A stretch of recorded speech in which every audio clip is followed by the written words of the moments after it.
Você vai ouvir agora o podcast do Super Review Time, a sua hora de rever o que não viu. Acesse superreviewtime.blogspot.com. Olá, sejam bem-vindos a mais um podcast do Super Review Time. Eu sou o Kapan Katsuragi e você está ouvindo o Kapan Comenta, eu acho, porque eu já não sei mais o que fazer com cada um dos quadros que temos aqui e já faz muito tempo que eu não faço podcast. Mas é basicamente porque eu tô fazendo outras coisas. Eu tô escrevendo mais. Eu comecei a escrever o segundo livro. Eu tô na fase assim de pré-produção já faz algum tempo.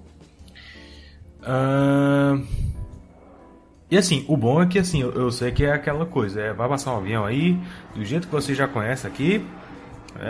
Quem é velho conhecido aqui do podcast, do Super Review Time, sabe como é que opera as coisas aqui. Então, tá meio estranho, né? Cadê? Eu não sei qual é enfim.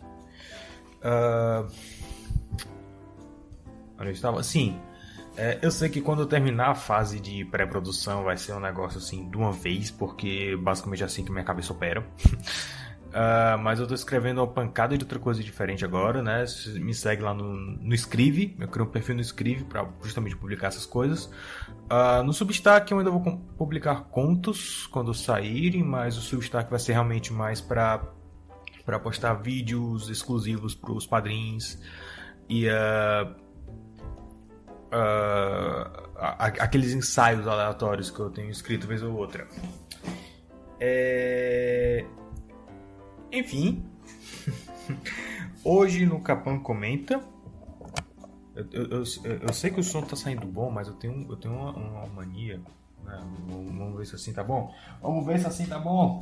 Porque já faz muito tempo que eu tô querendo usar esse esquema aqui.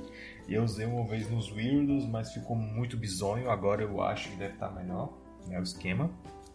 Para vocês terem uma ideia de como é aqui, eu arrumei todo o esquema, né, do celular como webcam, do microfone, o OBS. Aí eu botei o fone aqui para testar, ok, testando, blá, blá, blá. Aí quando eu tirei, eu coloquei em cima do computador, o computador se desligou porque a fonte tá com mau contato. Então, tem dessas. Esse ainda não é o setup ideal que eu penso, né, porque tá muito na minha cara feia. Talvez se me afastar um pouco... Talvez soe melhor se eu me afastar um pouco. Talvez soe melhor. Tá, whatever. Hoje no Kapan Comenta, né? Ainda nesse ritmo de leitura, uma coisa que eu não costumo fazer: resenhar livros. Eu acho que tem tipo 2 resenhas de livros mesmo, assim, em prosa, sem ser quadrinhos. Tem 2 resenhas dessas no blog.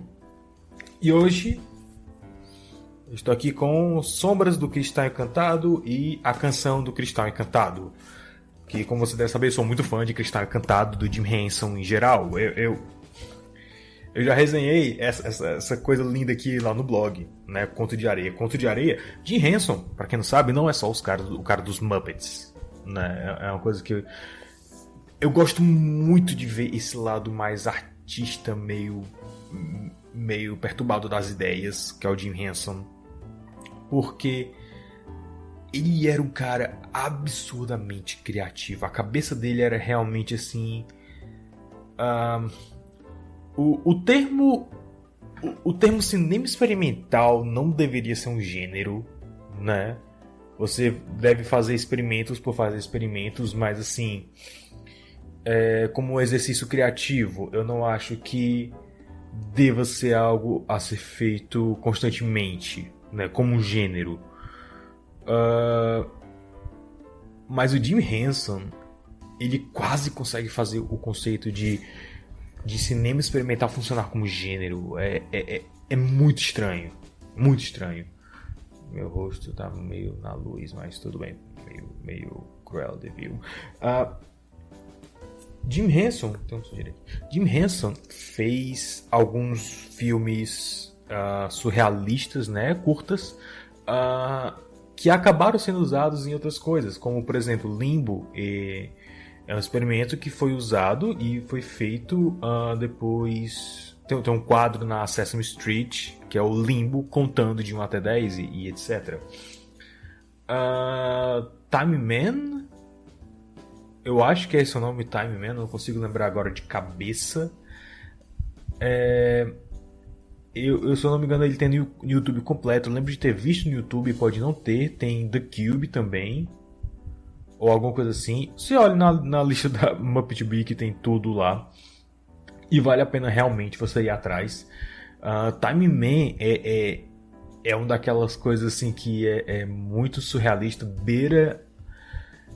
Quando você vê uma coisa surrealista, você quer achar que é meio pedante, né? Porque tipo, eu sou um artista e tal, mas... No caso do Jim Henson, ele consegue brincar com conceitos abstratos de uma forma muito mais natural, né? Tem esse... Conto da Areia ia ser um desses filmes, né? E aí você pode ver até aqui, pela própria forma que a história é arranjada, como é totalmente sem diálogos e eu tô tentando pegar um bom na luz aqui. Você tá vendo isso, você tá ouvindo esse podcast pelo Spotify sem vídeo? Eu tô aqui mostrando cenas do quadrinho, né? O Conto de Areia, mostrando como nada que faz sentido. Tem um cara correndo pelo deserto com a chave gigante na mão e um buquê de flores. Tem um contexto para isso dentro da história, né? Mas assim, você pega isso aqui solto e fica, né? Lá na frente ele vai brigar com o urso. Tem umas coisas assim. Tem pouquíssimo diálogo. O cara entra num bar de Velho Oeste, aí tem tipo um jogador de futebol americano, sabe? Então é muito cheio dessas loucuras assim, mas vale muito a pena ir atrás. Eu vou deixar o link para comprar na Amazon, né? O link de associado, porque é claro que sim. Onde é que eu vou deixar isso aqui para não ter perigo de bater no computador, né? Pois é, então eu gosto muito desse lado do Jim Henson, eu gosto muito, muito mesmo. Não estou sendo patrocinado, mas se quiserem patrocinar, estamos aí, né? Patrocinem alguém que realmente gosta do seu produto. Então, Jim Henson, ele é um cara absurdamente criativo. E Dark Crystal beira o filme experimental. Quando você vai ver o corte do filme original, você vê como realmente muita coisa precisava ser cortada para o filme tipo funcionar. Mas quando você pega o corte original, o corte do diretor com as cenas deletadas, com o áudio original, você começa a entender. É interessante você assistir. Não deve ser uma experiência assim divertida, porque os Skeksis, né, os vilões, eles falam numa língua própria que não é traduzida, porque essa era a intenção do Jim Henson, né, deles serem alienígenas e falarem uma língua alienígena e você meio que tentar deduzir o que está acontecendo, mas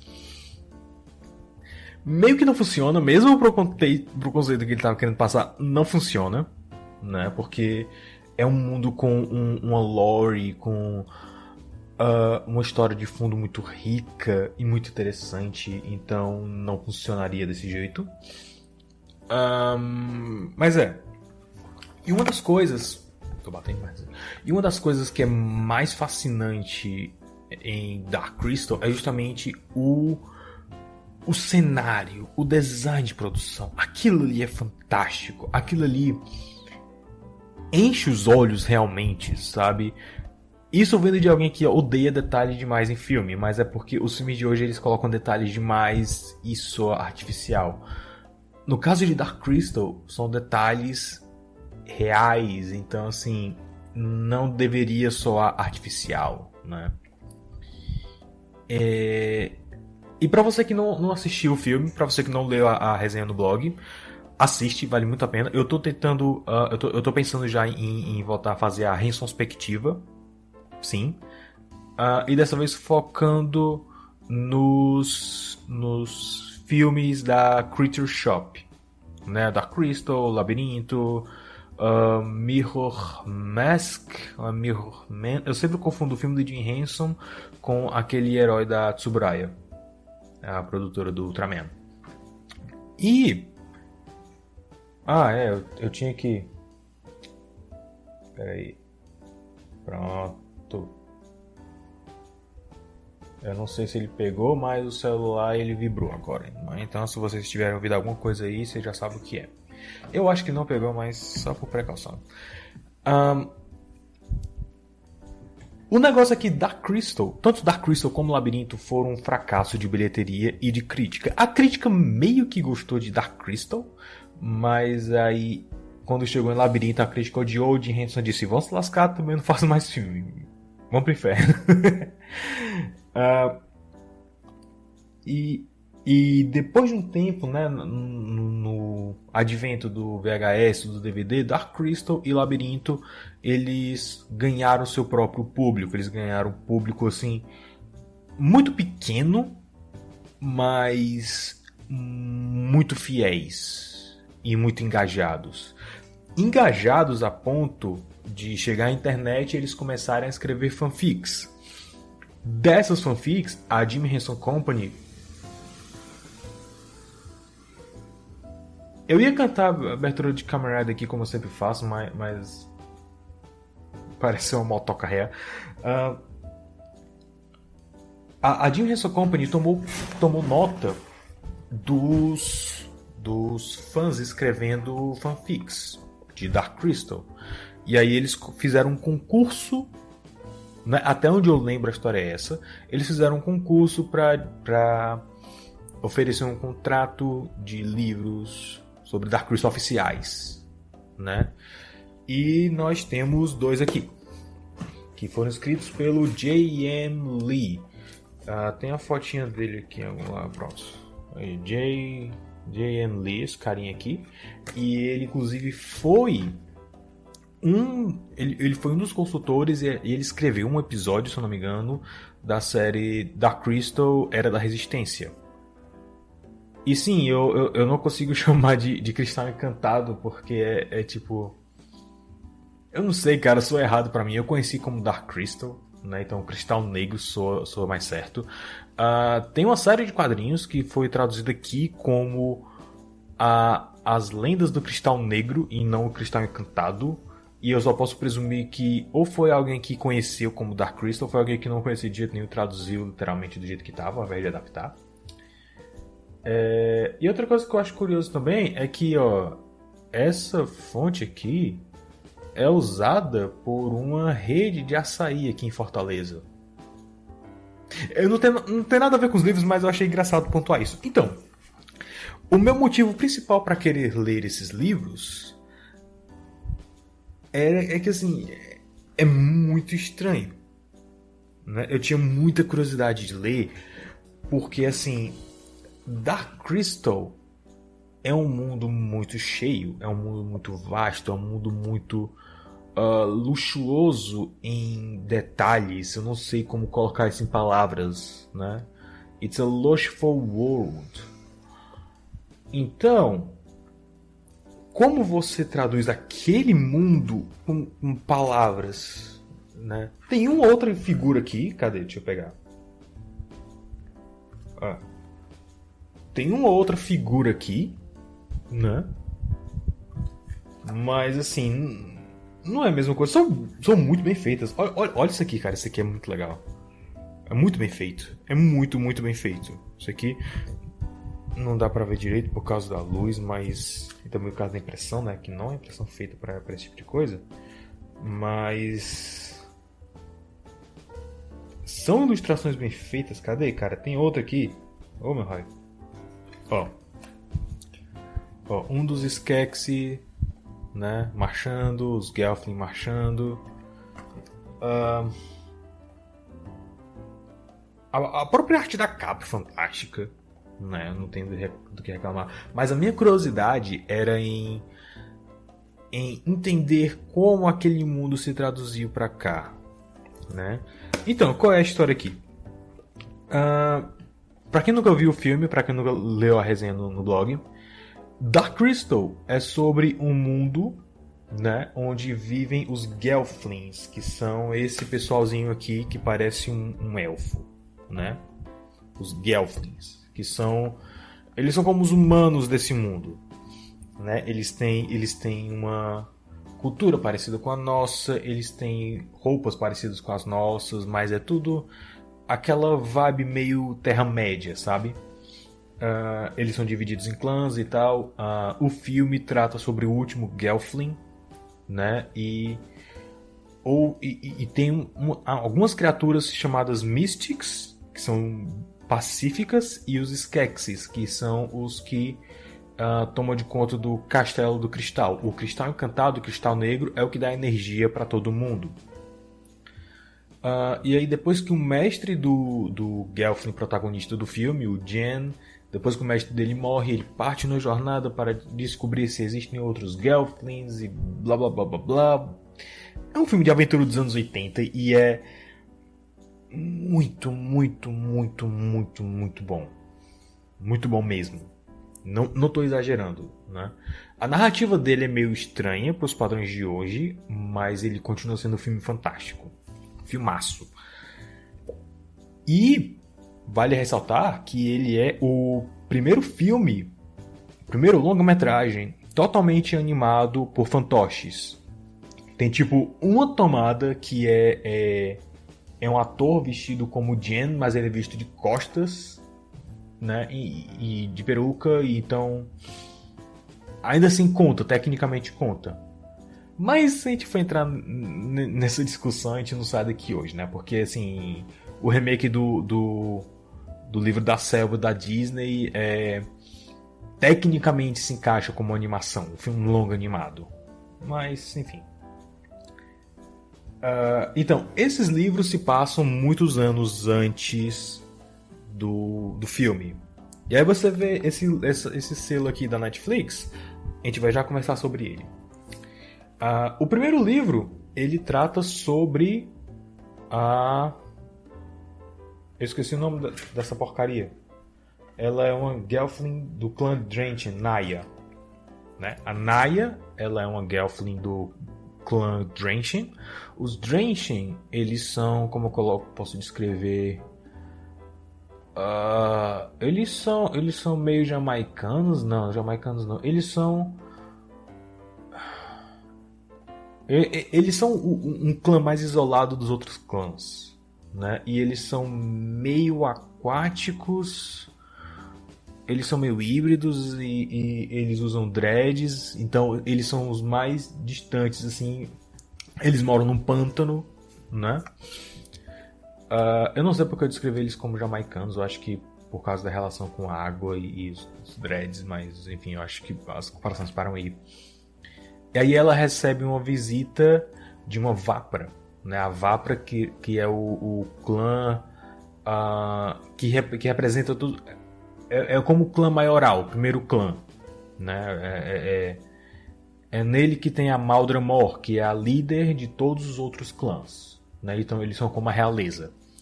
Então uma Vapra chega lá, a Vapra, eu esqueci o nome dela também. Eles têm os nomes meio estranhos, então é normal eu esquecer os nomes, tá?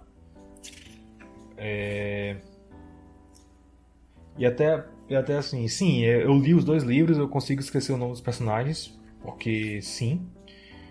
Mas é a Tavra. Tavra tá na série da Netflix, a Naya também, mas elas tipo meio que nunca se encontram. E a Tavra, ela é meio irrelevante na série também, então tem isso. Tá, então elas encontram a Vapra, né? A Tavra do clã Vapra. Tá vendo como é difícil decorar esses nomes? Ela vai pro pântano de Sog, onde mora Naya, né? E aí tem uma mensagem da Maldramor e blá blá blá. Ela suspeita que alguma coisa esteja errada com o Castelo do Cristal, e aí elas duas vão numa jornada para descobrir o que é. Aí elas encontram outros animais do mundo que estão eles não estão eles estão meio possuídos por uma energia ruim, eles estão mais agressivos, eles estão com luzes estranhas pelo corpo, né? E aí a Naya entra nessa jornada, na verdade, porque o irmão dela foi acusado de traição, né? Traição contra o Castelo do Cristal, contra o Cristal e contra os Lordes Skeksis. Os Skeksis são os Lordes desse mundo, né? E aí ela vai lá pro Castelo do Cristal para encontrar o irmão dela, que é um dos guardas. O irmão dela é o... Eu lembro dele da série. É o... gente, a minha memória já não é... que ódio. Eu vou lembrar o nome dele. Eu vou olhando isso aqui, aí eu vou lembrando o nome dele.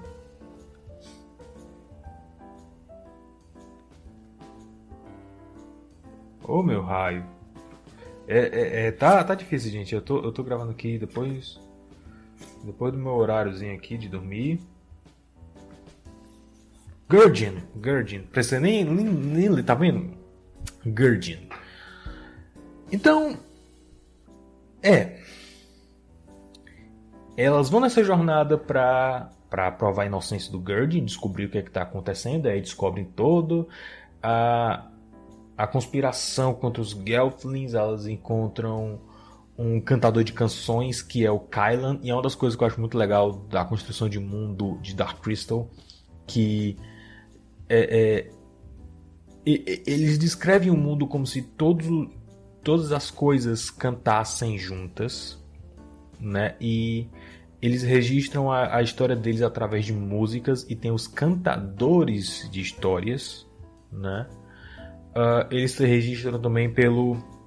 Os Gelflings, eles têm um poder que eles tocam um no outro, eles podem compartilhar sonhos. Na inglês é o Dreamfast. Dreamfast é a pronúncia britânica. Mas o Dreamfast, né, o partilhamento de sonhos, que eles podem compartilhar lembranças entre si.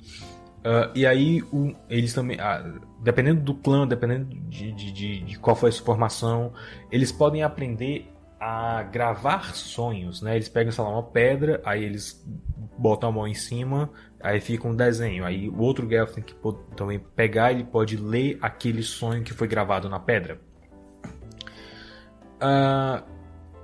E aí é muito interessante a forma como o J.M. Lee vai discorrendo toda a história, porque assim, é uma jornada tradicional de fantasia, sabe? Não é nada muito diferente do que você encontra no Senhor dos Anéis, em uma campanha de D&D.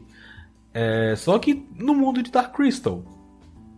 O que é mais estranho é que, assim, como Dark Crystal é um mundo muito vasto, você tem que ser familiar com o mundo de Dark Crystal para poder realmente imaginar o que ele está descrevendo aqui. Porque ele vai descrever insetos, ele vai descrever animais, ele vai descrever lugares.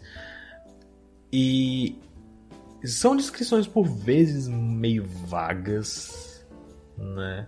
Mas eu acho que se ele fosse específico demais ia soar como Machado de Assis, né? E não era a intenção dele.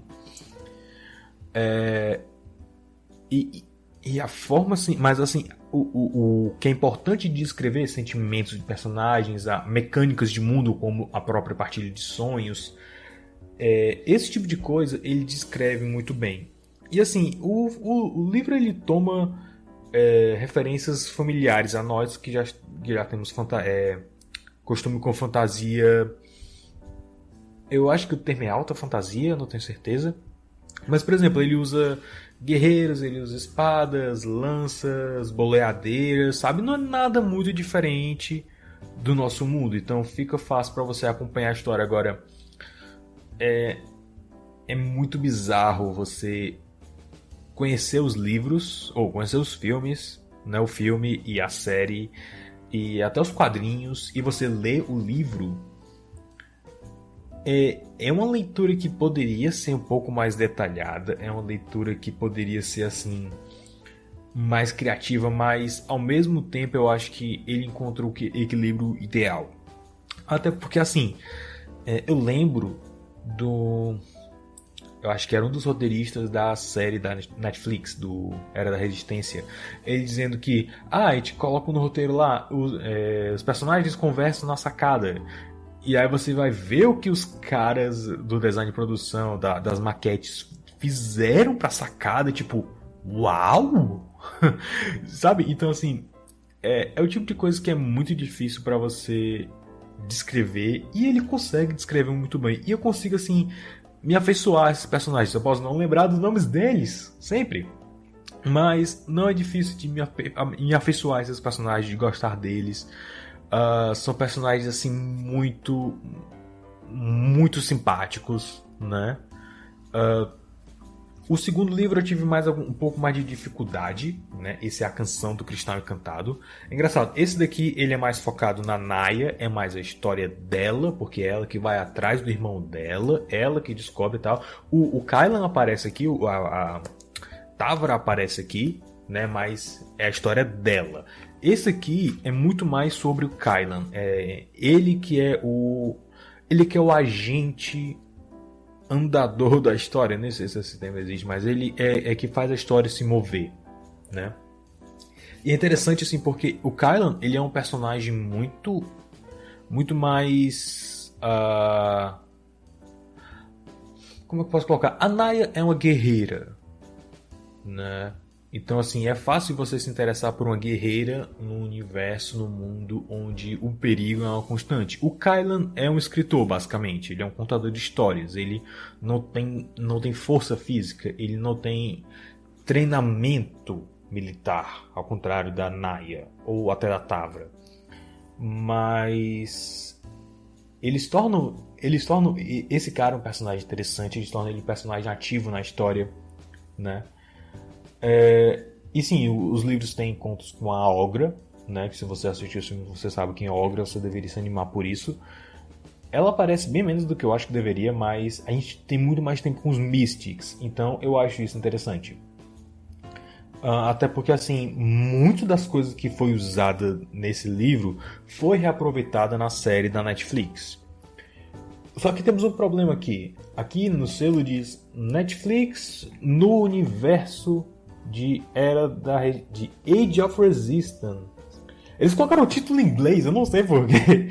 Mas Netflix no universo de The Dark Crystal Age of Resistance. Não sei nem se dá pra ler aí, mas tudo bem. Temos um problema aqui. Porque assim, eu assisti a série 2 vezes. E se você acha que isso é demais, tem gente agora em grupo de Facebook que eu participo de Dark Crystal que já viu a série pelo menos umas 10 vezes. Quando foi lançada. Em 2019. Porque, sabe, Watch Time conta e eles queriam a segunda temporada e a Netflix prontamente cancelou porque vivemos num mundo triste e coisas ruins acontecem. Mas o maior problema é que, assim, esse selo é unicamente promocional. Porque esses livros não existe como você encaixar esses livros dentro da série. Não tem. Não existe como. Porque logo no primeiro livro, a Naya descobre a traição dos Lords Skeksis. No primeiro episódio da série, ela é uma das guardas do castelo. E acredita nos Lords Skeksis. Então, só daí, ladeira abaixo, é coisa atrás de coisa que não bate com a série de jeito nenhum. Muitos personagens são reutilizados. O Kylan é reutilizado, a Naya é reutilizada, a Távora é reutilizada. Só que, eu não sei nos outros livros, mas na série a Távora tem mais 2 irmãs, né? É a Brea, que é a mais nova e a mais bonitinha, eu amo ela. E a outra lá do meio é a Celadon, que é a broaca, traidora, pária, né? Um personagem aqui que eu não lembro agora o nome, mas ele é um Gelfling do subterrâneo, né? Deixa eu ver se eu acho o nome dele aqui. Amri, né? O Amri, ele é um Gelfling do subterrâneo, do clã... Qual é o nome do clã dele? Tem um glossáriozinho aqui no final, deixa eu ver. Dawson, não, Grotan. Ele é um do clã Grotan, né? Tem até um desenho dele aqui. Se você se lembra, se você assistiu a série e você se lembra, existe uma única Gelfling do clã Grotan que é relevante, que é a... Eu esqueci o nome dela agora, mas eu dava uma valor a ela, que ela era toda tontinha, sabe? De pelezinha verde, cabelo branco, olhão preto. E ela é supostamente a chave para entender por que o planeta tá ficando todo perturbado, por que a canção do cristal tá alterada, né? Ela foi uma das mais afetadas por isso também. Então, no livro é um menino, na série é uma menina, né? Tem essas diferenças. Mas também tem o arqueiro, né? Tem o Mystic arqueiro, que também é a contraparte do caçador. Também tem um caçador aqui, só que o caçador ele não é descrito exatamente igual na série. Na série você consegue ver as armas dele e tal. Aqui você vê só aquele véu negro. Ele é mais descrito como o ceifador do que um guerreiro, né? Assim, visualmente falando, fisicamente falando. E outra coisa também que eu acho muito bizarra, mas é a questão da tradução, é que cada Skeksis e cada Mystic tem o seu nome, né? Geralmente é, sei lá, Skek Ung, Skek Mal, Skek Il, sabe? Essas coisas assim. Os Mystics é o Urha ou Urvá. Então, mas como isso é muito confuso, de novo, Jim Henson gostava de coisa abstrata, eles têm apelidos como o arqueiro, o caçador, o camareiro, o lorde, o guerreiro, o general, sei lá. E o Chamberlain é o Skeksis mais memorável do filme, né? É aquele que fica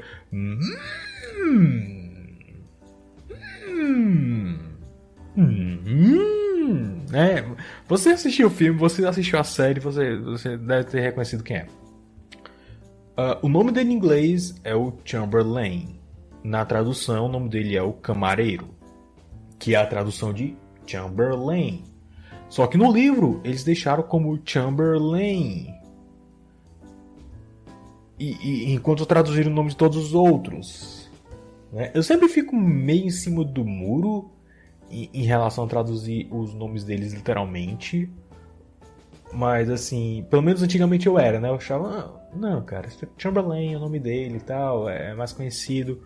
Mas realmente, quando você coloca o nome dele traduzido misturado aos outros, soa muito feio, cara, soa muito estranho. Eu não lembro o que eu escrevi na minha resenha do Cristal Encantado, na época. Eu lembro que eu mencionei alguma coisa sobre isso, mas não lembro exatamente o que eu disse, então... fica estranho. Não traduzam o nome do Chamberlain, por favor. Aliás, traduzam, pelo amor de Deus. São quase 4 da manhã agora. E outro problema desses livros é que, assim, lançaram os 2 primeiros livros, né? Provavelmente porque esperavam um sucesso muito grande da série e publicaram. Eu não vi em canto nenhum daqui de Fortaleza. Eu só vim encontrar agora, numa daquelas feirinhas de livro usado do shopping, né? Que não é nem usado, assim, mas eles compram estoque de livrarias que estão fechando, estoque que não sai. Então tem um monte desses aqui, né? Você mora em Fortaleza e quer esses livros, é no Jockey, né? Se você não mora em Fortaleza e quer comprar mesmo assim, eu vou deixar o link deles da Amazon na descrição ou em algum lugar aí.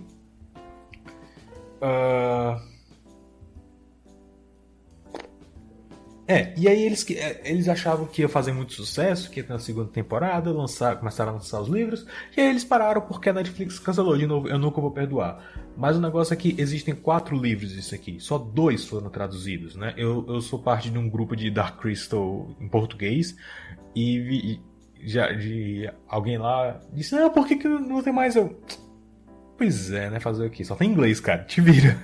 Aprende inglês aí, né? Eu até me dispus a traduzir, Mas eu sei que é um negócio que demanda muito, muito tempo. E eu não tenho o tempo necessário para isso, né? Eu poderia traduzir tranquilamente isso aqui, cara. Mas no momento eu não tenho tempo para isso. Se alguma editora tiver disposta a me pagar para traduzir, eu traduzo com o maior prazer do mundo, sabe? Porque eu acho que é realmente algo que vale a pena. Eu traduzo os quadrinhos também, traz os quadrinhos para cá, traz tudo de Dark Crystal para cá, porque é um material muito bom. Isso aqui, esses livros são muito bons, certo? E eu gosto que assim, eles são escritos de uma forma muito direta, de uma linguagem muito fácil, muito acessível e também muito imaginativa. De novo, é Dark Crystal, né? Algumas coisas você precisa tipo ter uma referência do filme para saber como é que é o estilo do filme, né? De criar plantas, de criar animais. Mas eu acho que assim, esse diálogo entre a descrição do livro e o visual do filme, eu acho que é uma experiência muito interessante de literatura, né? Porque assim, não é... Eu sempre acho muito estranho quando tem uma outra mídia baseada em fantoches. Algo que tipo foi projetado para ser um fantoche. Por exemplo, existem livros em prosa de Muppets. Existe um livro inteiro adaptando O Fantasma da Ópera com os Muppets. Tem outro livro que é adaptando os Contos de Grimm com os Muppets. Eu não faço ideia de como isso funciona, mas eu tenho muita curiosidade de ler. Quadrinhos eu consigo ver melhor, mas é tipo, ainda é aquela coisa. Ok, eu tenho uma referência muito firme deles como fantoches e ver eles como desenho é meio estranho. Funciona, mas é meio estranho. Então eu acho muito legal essa ligação, especialmente da Crystal, que é um tipo muito específico de fantochismo, que é muito legal, que não é mais feito hoje, né? Pelo menos não a larga escala. A última vez que fizeram isso, a Netflix matou, então acho que não vai ter outro tão cedo. Então, se você tem interesse nisso aqui, vale muito a pena, vai atrás. Eu vou deixar também na descrição o meu artigo dos quadrinhos de Dark Crystal, porque os quadrinhos eles também estão... tem 2 deles baseados em sequências não feitas de Dark Crystal, tem outro que é uma prequel, né? E assim, eu acho muito interessante porque é uma prequel, mas ele mostrando a criação do mundo, mas também tem uns pedaços de prosa, né? Então é muito legal, é uma leitura muito densa, mas é muito interessante para quem gosta de fantasia. Então é isso, Sombras do Cristal Encantado e A Canção do Cristal Encantado. Se você vê por aí, compra. Eu comprei os meus de R$10, né? R$10 cada um, na verdade. E vale muito a pena, vale muito, muito a pena. É uma leitura muito interessante. E se você não viu ainda Dark Crystal, cara, Dark Crystal e Labirinto é um daquele tipo de filme que você tem uma obrigação moral de assistir pelo menos uma vez na vida, porque é formação de caráter. É uma formação artística de muito valor, muito, muito valor. Deveria estar junto de filmes como Senhor dos Anéis e Tron e os longas do canon Disney, né? Ele devia estar ali, cara. Aquele tipo de filme assim, obrigatório de você assistir pelo menos uma vez na vida. Você pode não gostar, mas você não vai saber até assistir, né? E assim, depois que você assistir, mesmo que você não goste, alguma coisa vai ficar na sua mente e vai servir para sua formação artística e de ser humano no geral, de verdade. Então é isso. Eu sou o Kapan Katsuragi. Este foi o Super Review Time, esse podcast meio experimental também. Eu vou ver se eu faço mais podcast nesse formato de vídeo, né? Eu queria muito começar a fazer, mas eu também tô com outras coisas também pra fazer que não envolvem eu aparecendo e são mais fáceis de gravar. Então se você quiser me ajudar aí colaborando com a comprar um suporte para o celular, né? Tem alguma coisa na descrição aí, o PayPal, doação de Pix, etc.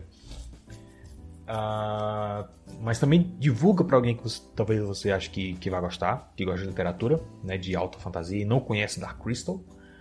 Ou que talvez conheça, mas nunca leu os livros e quer saber qual é a experiência de ler um livro baseado no filme de fantoches. É isso, eu sou o Kapan Katsuragi, do Super Review Time. Até a próxima!